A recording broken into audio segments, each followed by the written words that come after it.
Olá, eu sou o Lailson Santos do canal Cinéfilo Eclético e hoje nós vamos falar de um filme que eu gosto demais, que é Um Drink no Inferno, do Robert Rodrigues e do Quentin Tarantino. Inclusive o Tarantino é um dos personagens desse filme, ele mandou bem demais, o personagem dele é totalmente louco, a gente já vai falar mais sobre isso. E Um Drink no Inferno tem tudo que os fãs dos filmes de vampiro mais gostam, já que ele é um filme extremamente sangrento, os vampiros aqui são criaturas monstruosas, e da metade pro final o filme muda totalmente a dinâmica e fica muito mais frenético. Mas do que se trata Um Drink no Inferno? Vamos lá. No início do filme a gente é apresentado a dois irmãos que estão fugindo da polícia com duas reféns. Um deles se chama Seth e é interpretado pelo George Clooney, que é um cara do mal e que não mede esforços para alcançar os objetivos dele. Só que ao mesmo tempo ele não quer problemas com a polícia, como se ele já não tivesse o suficiente. Então ele sempre tenta negociar com os reféns que eles vão fazendo ao longo da trama, mas nunca sai como ele planeja. Já o Richard, que é irmão do Seth, interpretado pelo Quentin Tarantino, é um cara completamente lunático e muito louco. Toda hora ele fica tendo umas alucinações com esses reféns, achando que eles falaram alguma coisa, e ele sempre encontra um motivo para matar essas pessoas. E o Seth acaba tendo que dar jeito nele, apesar de várias vezes ele relevar. O início do filme não tem absolutamente nada a ver com o que acontece da metade pro final. E é muito parecido com a nossa própria vida, sabe quando a gente tá seguindo numa direção e do nada tudo muda? Pois é, aqui é mais ou menos assim, porque o Richard e o Seth só queriam atravessar a fronteira dos Estados Unidos com o México para entregar umas paradas pro mafioso lá e ficar de boa sem a polícia americana na cola deles. E para isso o plano deles é fazer reféns que possa ajudar eles a atravessar a fronteira, mas o Richard acaba sempre fazendo cagada, matando os reféns e acaba com os planos do Seth. Até que eles se hospedam em um hotel de beira de estrada e o caminho deles se cruza com um pastor e seus dois filhos que estão de viagem em um trailer, e eles acabam fazendo eles como reféns. O pastor se chama Jacob e ele tá passando por um momento muito difícil, onde a fé dele tá abalada por causa da morte da esposa dele em um acidente de carro. E tem também a filha dele, uma adolescente chamada Kate, e o filho dele, um adolescente chamado Scott. Um Drink no Inferno é um filme muito louco que mistura muito bem o tema vampiros e máfia. Já que essa primeira metade lembra muito aqueles filmes de máfia que tem uma coloração mais quente, com dois bandidos estilosos em fuga. Apesar desse filme aqui ser linear. Ele também tem umas músicas de rock muito foda que, se não fossem muito bem trabalhadas, não ia prestar. Mas na mão do Robert Rodrigues e do Quentin Tarantino, o negócio rendeu.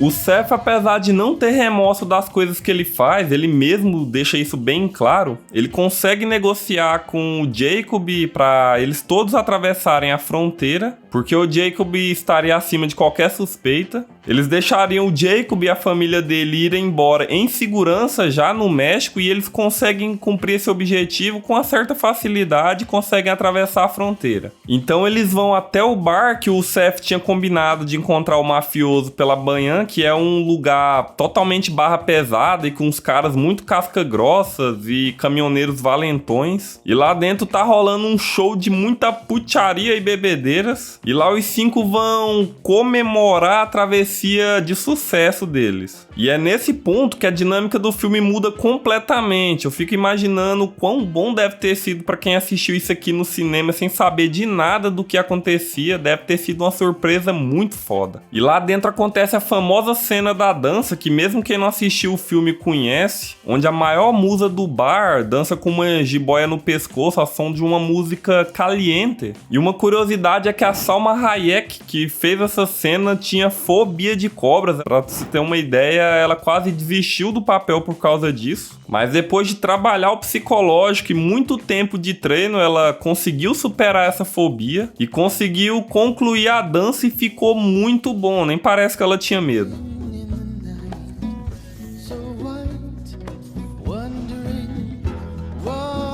E foi uma performance muito bem realizada para servir de transição para o início da carnificina. Porque para eles entrar no bar, o Seth e o Richard acabaram agredindo o cara que tava lá na entrada e depois ele voltou para se vingar com os amigos deles furiosos. E eles começaram a confusão até que um dos caras deu uma facada no meio da mão do Richard, que já estava ferida, e começou a derramar muito sangue. E a musa do bar, que parecia ser inofensiva, acaba se transformando no vampiro monstruoso e acaba mordendo o Richard no pescoço, que cai ali mesmo duro no chão. E os outros integrantes do bar também se transformam e começa uma verdadeira guerra sangrenta entre os humanos e os vampiros. Inclusive o Richard volta à vida morto como um vampiro, mas o Seth acaba dando um fim nele de vez. Só que aquelas pessoas não são humanos comuns não, eles são casca-grossas, além deles conhecerem as fraquezas dos vampiros, já que eles assistiram muitos filmes, séries e leram quadrinhos a respeito do tema. E eles conseguem lutar de igual para igual com os vampiros e se dão muito bem utilizando crucifixos, armas, estacas de madeira, já que ali no bar tem aos montes por causa das mesas e cadeiras. E algumas dessas cenas são muito legais, inclusive algumas são cômicas, já que não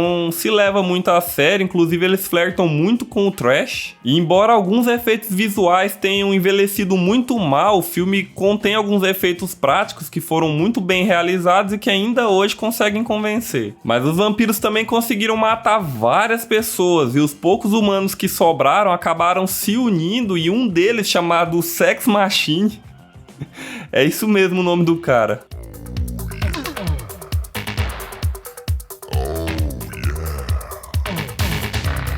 ele acaba sendo mordido, que é uma pena, porque eu gosto muito desse personagem. Ele é um cara bem engraçado, apesar de ser um cara casca grossa. E ele é carismático, cara, só que ele não fala nada pra ninguém, até que uma segunda leva de vampiros transformados em morcegos chega e aí a parada fica tensa. E nesse momento tudo é imprevisível, porque eu achava que pelo menos o Jake ia sair vivo dali no final, mas não, porque ele acaba sendo mordido pelo Sex Machine, que acabou se transformando em vampiro. Mas pelo menos ele ajudou bastante na última luta contra os vampiros, e o filho dele, o Scott, também foi pro beleléu logo depois dele. Então só sobraram a Kate e o Seth encurralados por dezenas de vampiros sedentos por sangue, mas o sol começa a nascer e essa é a maior fraqueza dos vampiros, que mata eles instantaneamente. E os dois ficam encurralados no meio do salão por vários vampiros, mas acabam protegidos pela luz do sol e são salvos no último segundo pelos mafiosos comparsas do Seth.